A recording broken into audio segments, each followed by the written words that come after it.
Hi, I'm Ron Bosworth with XENON Systems, here to talk about building small-scale trusted research environments. We'll start with asking the question, what is a trusted research environment? We'll take a look at where trusted research environments come from, and then we'll review some approaches for establishing one in an organisation. So what exactly is a trusted research environment? Based on my experience, it's a carefully managed computing environment that enables researchers to use specific software to securely access and process data, with the key elements being a user-accessible computing environment configured with appropriate software and tools, user access controls to ensure only the right people have access to the computing environment, and data access controls to ensure only the right systems and users have access to their relevant data sets. In addition, there are two more elements that I feel are worth including because of how useful they are for establishing and maintaining a TRE. There's the data lifecycle management to ensure project data is properly curated through its lifecycle, and a reproducible computing environment which enables rollbacks in case something goes wrong and allows the user to return to earlier versions of the data processing software in case newer versions change the output in unexpected ways or don't support older data formats.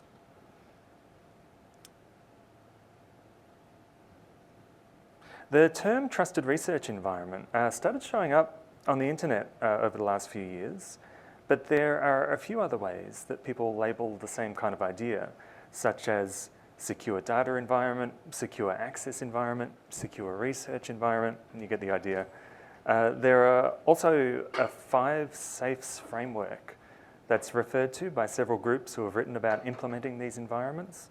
The 5 safes framework focuses on how to manage the risks associated with processing sensitive data in a way that protects privacy while maximising research value. The framework was initially published by the UK Office for National Statistics in 2003 as the Virtual Microdata Laboratory Security Model.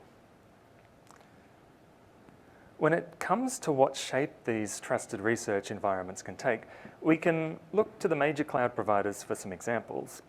Here's a scalable architecture published by Amazon. You can see some key elements. Researchers, very important. Various controls and governance across different aspects of the environment. Specific mapping of data sets to projects, and even some specialized software and code pipelines. AWS even has an implementation diagram breakout of the various services. Okay, so lots of parts here, definitely geared towards the larger and more scalable side of things. If you squint, you can see a user environment, access controls, data sources, data pipelines. Here's an architecture diagram provided by Azure. While there's a notable lack of researcher icons present, we can still see data pipelines and workflows, controlled data ingest, and specific mapping of data sets to projects. We can also see the computing environments configured with different tool sets. In Azure's breakout diagram, we can see user environment, access controls, and indications of how this system could scale. The core elements are there, along with several optional components to help with scaling and monitoring.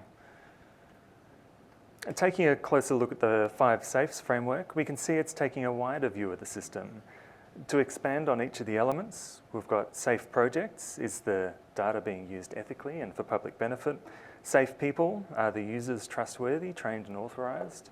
Safe data, has the data been anonymized? Safe settings, is the computing environment secure, preventing unauthorized access and data exfiltration?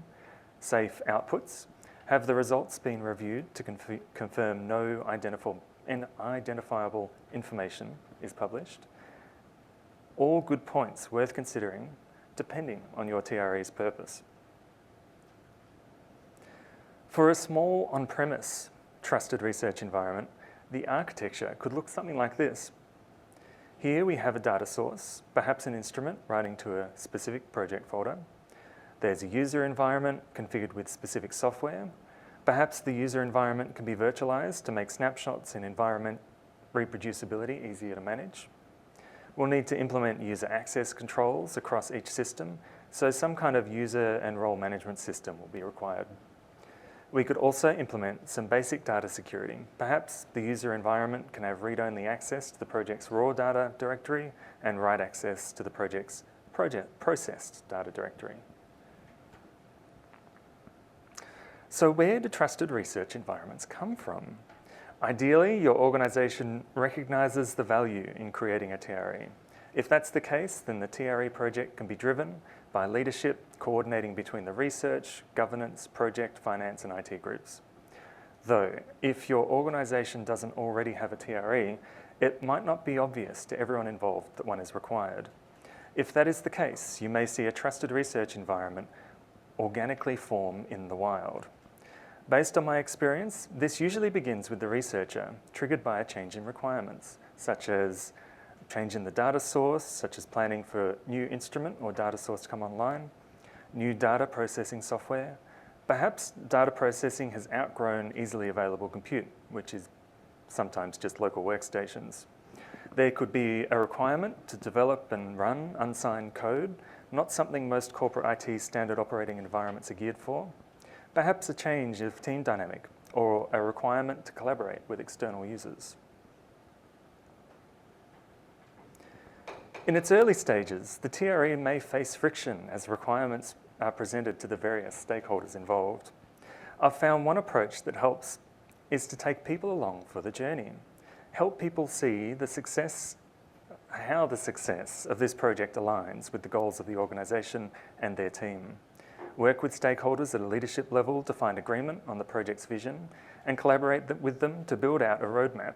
What details do people need from you to help make this project a success? Do storage and compute systems require additional capacity? How can these requirements be modelled? Do policies need to change to support unusual software and enable external collaboration?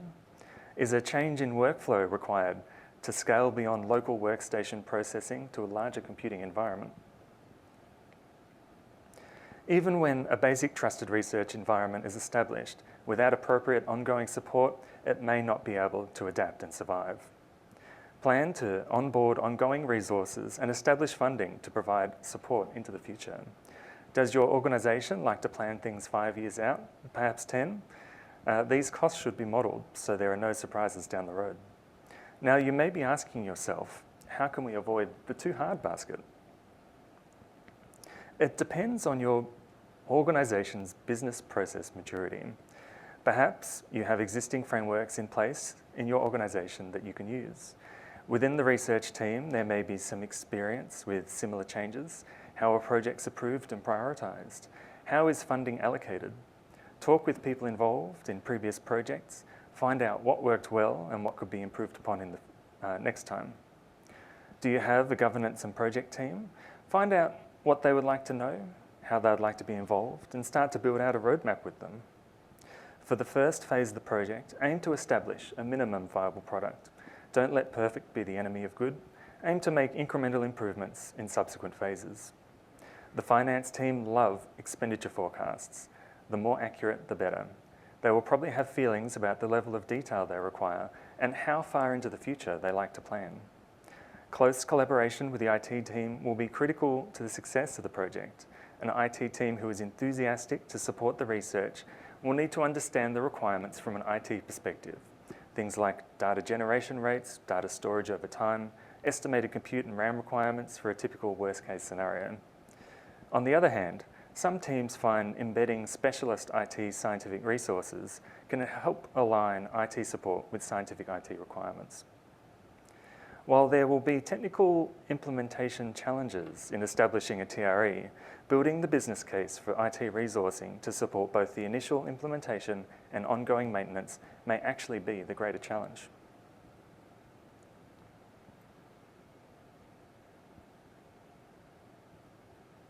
There will be questions about the compute and storage required, not just initially, but also projected into the future. This information could be defined using tools such as compute and data storage policies. You can use data policies to define the life cycle and different categories of data. including information about data storage compliance obligations and when data may be deleted. Specifics around the size of the data will be useful to include to help with data storage capacity planning. If you have any known increases expected in the future due to new instruments or data sources, be sure to add them too. The policy can be owned by the research team and should be seen as a business rather than a technical document. Combined with historical and projected data storage utilization, you can build a model that feeds into a data storage capacity plan. The storage capacity plan can be owned by the IT team, where the planned capacity is a flow-on effect of enabling the data policy. This chart shows data storage requirements projected into the future, including a reserve to mitigate the risk of underestimation. You can also see a planned expansion every second year, represented by the dotted line.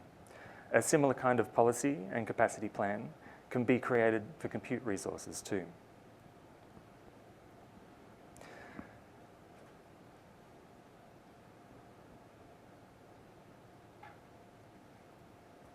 In summary, I recommend starting with the business case, aiming for a minimum viable product and highlighting how the project aligns with the organisation and the team. Reach out to your stakeholders, anyone who can recognise the value of a project and is interested in seeing this project succeed. Find out how they would like to be involved and what they need from you. A phased implementation roadmap can help everyone pull in the same direction. Include an outline of future phases to highlight the fact that this is a living project requiring maintenance and support to keep up with the ever-changing requirements of research into the future. Take ownership of and create compute and data storage policies if they don't exist. Contribute to them if they do. They will help ensure the services provided by IT align with research requirements. I hope this talk has been helpful. Thank you for your time.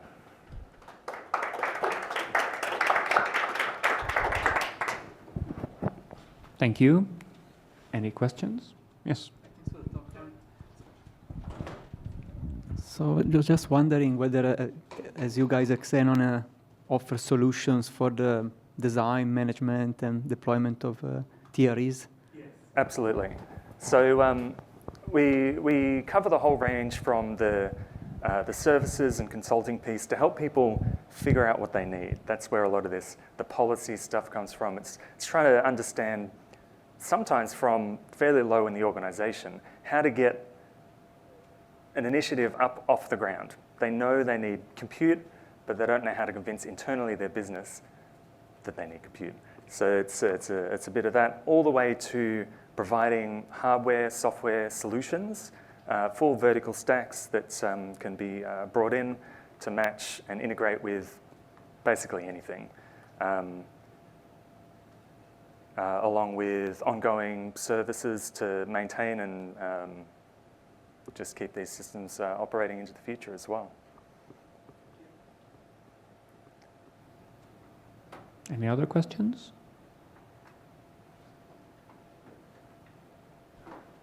Any other questions for Dan, who I had to cut short? In that case, you get to arrive to the afternoon tea on time. Thank you all for being here. Wonderful. Thank you.